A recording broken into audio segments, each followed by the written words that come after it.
Respected Principal Sir, dear teachers, esteemed members of Vignan Bharati, Madam Malgaonkar, Chandolkar Sir, and all elder teachers who give the nurturing and key important role as a knowledge which actually enhance the capacity of every individual in this world.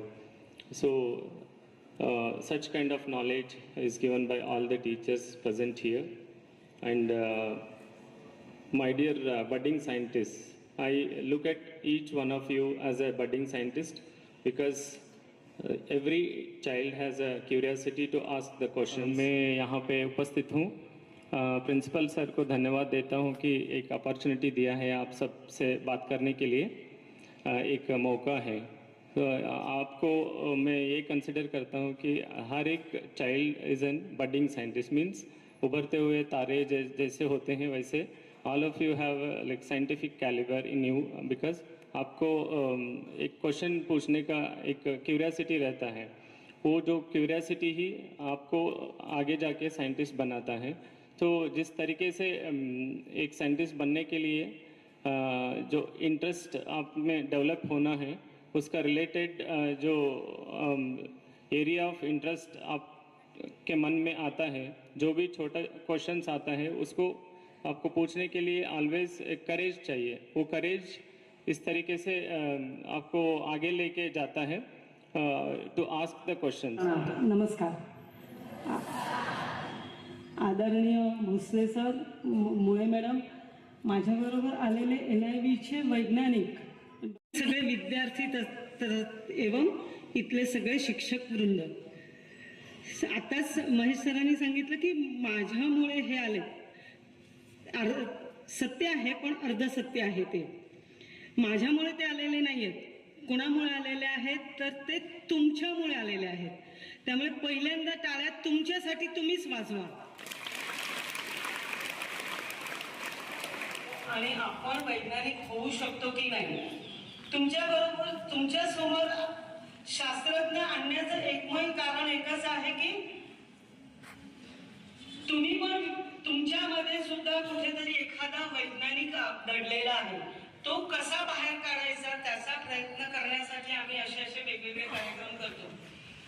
आता विज्ञान भारती काय काम करते तर ती एक NGO आहे किंवा संस्था आहे, व्हॉलेंटरी काम करणारी संस्था आहे, जिथे सगळे माझ्यापासून इतर जे काही आमचे आहेत ते सगळे व्हॉलेंटरी काम करतात। इथे काय काम करतात तर भारतीय विज्ञानाचा प्रचार आणि प्रसार करण्याचं काम करतो। आता असं म्हणाल की विज्ञान सगळीकडे सारखं असतं आहे, जगन्मान्यता आहे की विज्ञान सगळीकडे सारखं असतं, तरी सुद्धा प्रत्येक देशाचं विज्ञान हे थोडंसं वेगळं असतं। त्या काळानुरूप असतं ते विज्ञान आणि त्या विज्ञानाचा प्रचार आणि प्रसार करायचं काम विज्ञान भारती करते। काय करते विज्ञान भारती? आपल्याकडे खूप आधीपासून विज्ञान होतं। आपल्यावर दोन मोठे राज्यकर्ते आले। पहिले आले मोगल आले, ज्यांनी आपल्या संस्कृतीवर प्रहार केला, आणि दुसरे आले जे इंग्रज आले। इंग्रजांनी काय केलं? आपल्या संस्कृतीवर तर प्रहार केलाच केला, पण त्याही बरोबर त्यांनी मोठा प्रहार केला तो आपल्या मानसिकतेवर केला की भारतीयांना अक्कल नाहीये, भारतीय वैज्ञानिक नाही होऊ शकत, भारतीयांकडे विचार करण्याची शक्ती नाहीये, हे त्यांनी केलं आपल्यावर। आणि आपण इतके त्याच्या आहारी गेलो की आज जर मी तुम्हाला आता विचारलं ना 5 वैज्ञानिकांची नावं सांगा, भारतीय वैज्ञानिक तुमच्यापर्यंत आणणे, शाळांच्या विद्यार्थ्यांपर्यंत आणणे, करिक्युलम मध्ये म्हणजे अभ्यासक्रमामध्ये ते आणण्याचा प्रयत्न करणं आणि तुमच्याकडनं ती परीक्षा घेऊन त्यासाठी तुम्ही अभ्यास करणं, हे काम करतं। आणि जेव्हा हे आपण वाचतो तेव्हा आपल्याला कळतं की नाही, भारत खूप पुढे होता आहे आणि राहणार आहे। फक्त आपण आपल्यावर इंग्रजांचं जे सांगितलेलं आहे ना त्याच्यातनं बाहेर येत नाही, बाहेर येण्याची गरज आहे।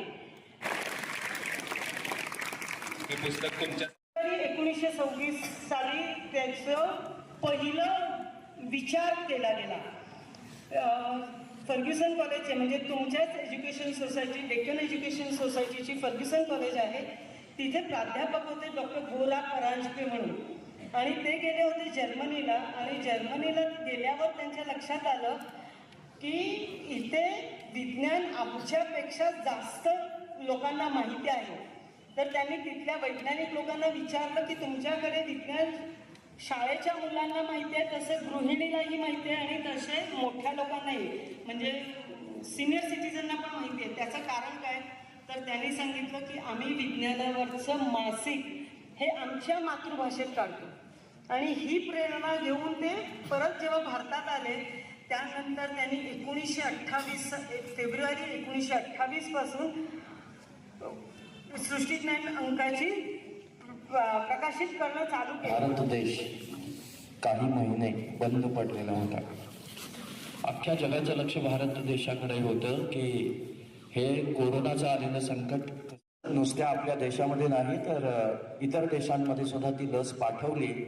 या सर्व बाबींमध्ये फक्त आपण म्हणजे भारत देश या एका फक्त देशानं संकट टाळलं अशातला भाग नाही, तर इतर देशांना सुद्धा खूप मोठ्या प्रमाणात मदत केली. या सगळ्या बाबींमागं NIV ही एक मोठी संस्था, तिचा हातभार खूप मोठा आहे.